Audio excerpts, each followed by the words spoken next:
अब देखिए, आपको जरा बताते हैं और समझाते हैं कि पाकिस्तान का इतिहास क्या कहता है और वहां पर कब कब तख्ता पलट हुआ है। क्योंकि सत्ता में सेना का प्रत्यक्ष दखल पाक के पहले राष्ट्रपति इस्कंदर मिर्जा के कार्यकाल में हुआ है। ये देखिए आप, 1953 सत्ता में सेना का प्रत्यक्ष दखल पाक के पहले राष्ट्रपति इस्कंदर मिर्जा के कार्यकाल में हुआ। अगली जो बात है वो आप समझ लीजिए कि पाकिस्तानी संसद और पीएम फिरोज खान नून की सरकार को भंग कर दिया गया था और उस वक्त सरकार ने जब सरकार भंग हुई तो उसके बाद सेना ने सब कुछ टेक ओवर कर लिया। इस्कंदर मिर्जा ने पहली बार पाकिस्तान में मार्शल लॉ लागू किया था, जिसके बाद पाकिस्तान के हालात खराब भी हुए थे। अयूब खान को सुप्रीम कमांडर और चीफ मार्शल लॉ एडमिनिस्ट्रेटर नियुक्त किया गया था। आगे बढ़ते हैं, 1958 की बात कर लीजिए, यानी कि 5 साल बाद मार्शल लॉ लागू होने के 13 दिन बाद ही इस्कंदर मिर्जा राष्ट्रपति पद से हटा दिए गए थे। उसके बाद देखिए, ये तमाम बड़े फैसले हैं जब मार्शल लॉ के पहले लिए गए थे, लेकिन मार्शल लॉ लगाने के बाद किस तरीके से तख्तापलट होता है और क्या बदलाव होते हैं, इसके बारे में भी आपको बता रहे हैं। 1965 में भारत पाकिस्तान युद्ध छिड़ने के बाद अयूब खान की सत्ता कमजोर पड़ गई थी और सत्ता कमजोर पड़ने के बाद कहीं ना कहीं साथ जो है वो छूटा गया और 1969 में अयूब खान की जगह याह्या खान ने ले ली थी। 1977 की बात करते हैं, जनरल जिया उल हक ने 5 जुलाई 1977 को जुल्फिकार अली भुट्टो का तख्ता पलट कर दिया था। इस तख्ता पलट को ऑपरेशन फेयर प्ले के नाम से भी जाना जाता है।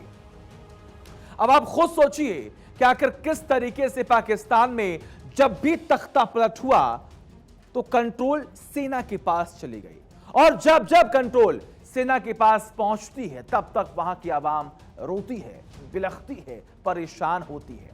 ऐसे में आगे बढ़ते करते एक बड़ी खबर का पाकिस्तानी मीडिया के हवाले से एक बड़ी खबर सामने आ रही है। ताजा हालात के बाद पाकिस्तानी सेना में मतभेद हो गया है। पाकिस्तानी आर्मी से नाराज नेवी और एयरफोर्स हैं। हसीम मुनीर के फैसलों को लेकर ये नाराजगी बढ़ी है। ये बड़ी खबर हम आपको बता रहे हैं, पाकिस्तानी मीडिया के हवाले से बड़ी खबर सामने आ रही है। ताजा हालात के बाद पाकिस्तानी सेना में मतभेद होता हुआ दिखाई दे रहा है। पाकिस्तानी आर्मी से नाराज नेवी और एयरफोर्स भी है। असीम मुनीर के फैसलों को लेकर जो नाराजगी है वो बढ़ती हुई दिखाई दे रही है और असीम मुनीर को ही लेकर इमरान खान भी लगातार मुखर। वो कह रहे हैं कि आज जो कुछ भी देश में हालात है, पाकिस्तान के जो कुछ भी हालात है, उसके पीछे असीम मुनीर का ही हाथ है। इस बात का जिक्र हो रहा है।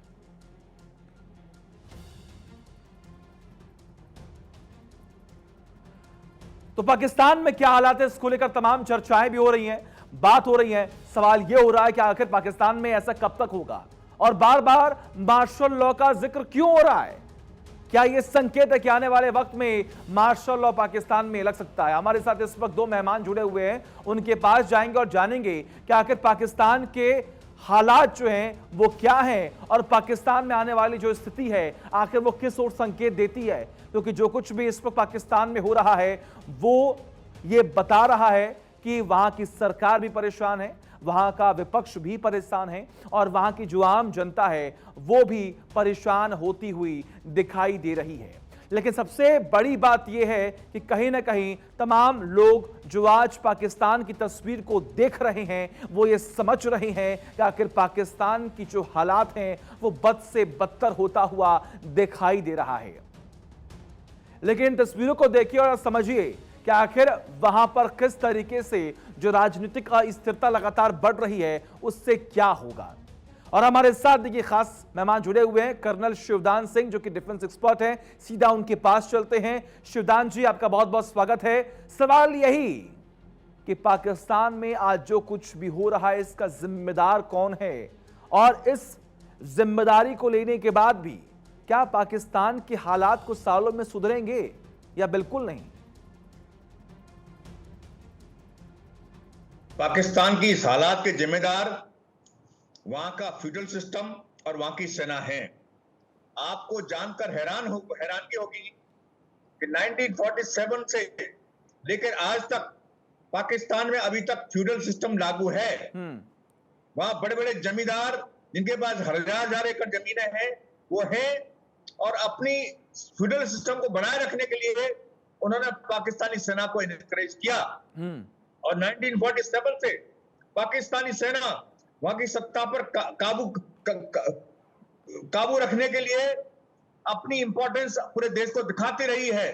इसके लिए सबसे पहले उन्होंने 1947 में कश्मीर का पर हमला किया, जबकि कश्मीर का विलय भारत में एक नीतिपूर्ण फैसले के अनुसार हुआ था। ये केवल पाकिस्तानी सेना ने इसलिए किया कि पाकिस्तानी जनता को ये दिखा सके कि आपको भारत से केवल सेना ही बचा सकती है। यानी कि आज से नहीं, बहुत पहले से ही जो वहां की सेना है वो वहां की आवाम को बेवकूफ बना रही है और कहीं ना कहीं उन्हें डाइवर्ट कर रही है, एक गलत नैरेटिव सेट करने का पूरा प्रयास कर रही है। हमारे साथ यूके देवनाथ भी जुड़े हुए हैं, जो कि डिफेंस एक्सपर्ट हैं। देवनाथ जी, सवाल यही है, वो पाकिस्तान जो अपने देश को संभाल नहीं पा रहा है, अपने आवाम के लिए रोटी का बंदोबस्त नहीं कर पा रहा है, अपने विपक्ष को नहीं संभाल पा रहा है, अपनी सेना को नहीं संभाल पा रहा है, वो ये कहता है कि हम हिंदुस्तान को चुनौती देंगे। देखिए, बहुत ही हास्यास्पद बात है। पाकिस्तान को रोजी रोटी के लाले पड़े हैं और वो अपने बड़े भाई हिंदुस्तान को धमकाने की कोशिश कर रहा है।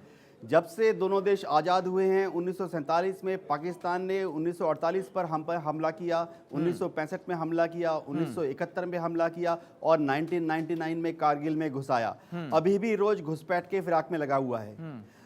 शुरुआती दिनों से ही पाकिस्तान का वजूद, वो बोलते हैं कि हमें कश्मीर चाहिए, इसीलिए उन्होंने अपने देश की उन्नति के लिए कुछ नहीं किया।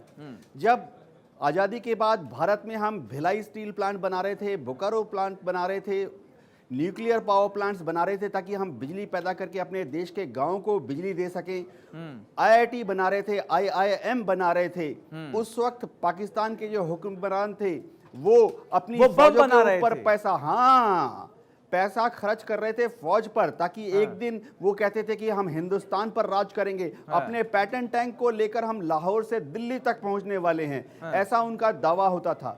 ये बहुत दुख की बात है। पाकिस्तान हमारा भाई है, हम चाहते हैं कि पाकिस्तान उन्नति के पथ पर हमारे साथ चले। नहीं, देखिए, बिल्कुल बिल्कुल सही कहा आपने। देखिए, पाकिस्तान हमारा पड़ोसी मुल्क है और जो हमारी विचारधारा है, जो हमारी सोच है, जो हमारा कर्तव्य है, वो हमने पूरा किया है। शिवदान जी, सवाल आपसे ये कि जब जब पाकिस्तान को जरूरत पड़ी है या फिर कहें कि पाकिस्तान की तरफ से कोई भी ऐसी कायराना हरकत की गई है, हमने स्टैंड लिया है, हमने एक्शन भी किया, लेकिन उसके बावजूद है कि पाकिस्तान है कि वो समझने का नाम ही नहीं ले रहा है। हम तो अपना कर्तव्य निभा रहे हैं और आज भी निभाएंगे, लेकिन पाकिस्तान जो अपनी नापाक हरकतों से बाज नहीं आता, आखिर वो कब समझेगा? आखिर वहां की आवाम कब समझेगी? देखिए, पाकिस्तानी सेना ने सत्ता पर पकड़ बनाए रखने के लिए वहां के सामन शाही का इस्तेमाल किया, उन जमींदार जागीरदारों का इस्तेमाल किया जिनके पास पाकिस्तान में बड़ी बड़ी जमीनें हैं। इसके साथ साथ उन्होंने मुस्लिम फंडामेंटलिज्म को, मुस्लिम कट्टरपंथ को बढ़ावा दिया और इनके द्वारा पाकिस्तानी जनता पर अपनी पकड़ बना के रखी। इसलिए जो कि और इसके साथ साथ पाकिस्तानी सेना ने आतंकवाद की फैक्ट्रियां वहां पर स्टेब्लिश की। जब अफगानिस्तान में रूसी सेना आई हुई थी, उसके लिए अमेरिका की CIA के अंडर में पाकिस्तान की ISI ने वहां के आतंकवादियों को तैयार किया, वहां के मदरसों में, और वहां के पूरे यूथ को आतंकवाद में धकेल दिया। ठीक है शिवदान जी, आएंगे आपके पास और भी तमाम ऐसे बहुत सारे सवाल हैं जिनके जवाब आपसे लेने हैं। आप दोनों हमारे साथ बने रहिए, आगे बढ़ते हैं, आपको दिखाते हैं इस वक्त की अहम सुर्खियां क्या हैं।